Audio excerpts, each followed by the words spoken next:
कल एक चीज़ मैं आपको बताऊं, भले ही स्क्रीन खराब थी, लेकिन कल निफ्टी ने हायर हाई और हायर लो बनाया।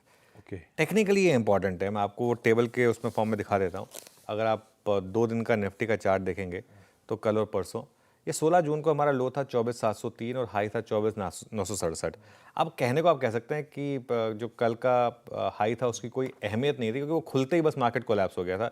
लेकिन जो भी रीज़न था, रिकॉर्ड में तो दर्ज हुआ कि 24,982 कल का हाई था और कल का लो 24,813। तो कल के परसों के लो से करीब करीब 110 पॉइंट के कुशन के साथ बंद हुए और परसों के हाई से 15 पॉइंट ही सही हायर हाई बनाया हमने।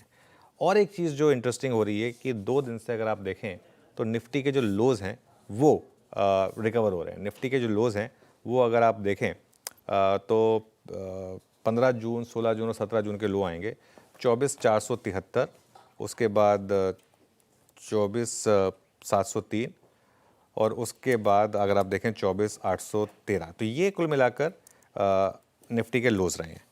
तो बुनियादी तौर पर हम ना आशीष एक रेंज में है, 24,450 से करीब करीब 25,000 की एक रेंज है।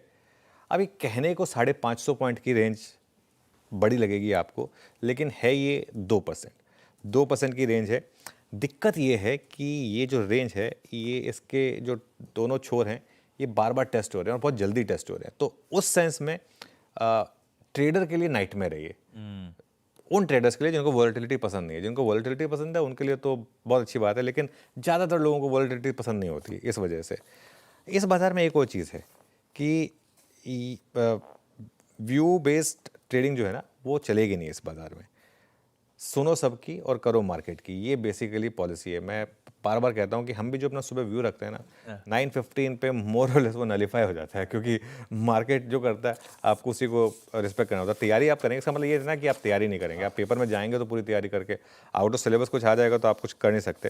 तो ये मेरा एक बेसिक जो है व्यू रहेगा।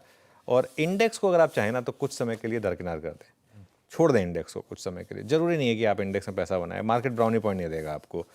और एक चीज़, कोई भी ओवरनाइट पोजीशन बिना हेज के मत कैरी करिए। अगर आप बिना हेज के कैरी करेंगे तो रिस्क रहेगा आपके लिए। हेजेस आपको बचाएंगे इस मार्केट में काफ़ी हद तक। और इंडिविजुअल स्टॉक्स में बहुत अच्छा एक्शन है। इस मार्केट में भी कितने स्टॉक्स हैं जो डे हाई पर बंद हो रहे हैं। मैं सिर्फ आपको एक एग्जांपल देता हूं, क्योंकि इस एग्जांपल को हमने बार बार लिया भी है। जैसे सुप्रीम इंडस्ट्रीज़ है, उसका एग्जांपल देखिए आप, उसका 1 महीने का चार्ट देखिए आप। कुछ ऐसे स्टॉक्स हैं जिनको अगर आप हर डिप पर बाय कर रहे हैं तो मैसिव पैसा बन रहा है। तो ये देखिए, ये इस तरह, तो ऐसे इंडिविजुअल स्टॉक्स पर फोकस करिए, वो मेरे ख्याल से बेटर अप्रोच रहेगी। 1 महीने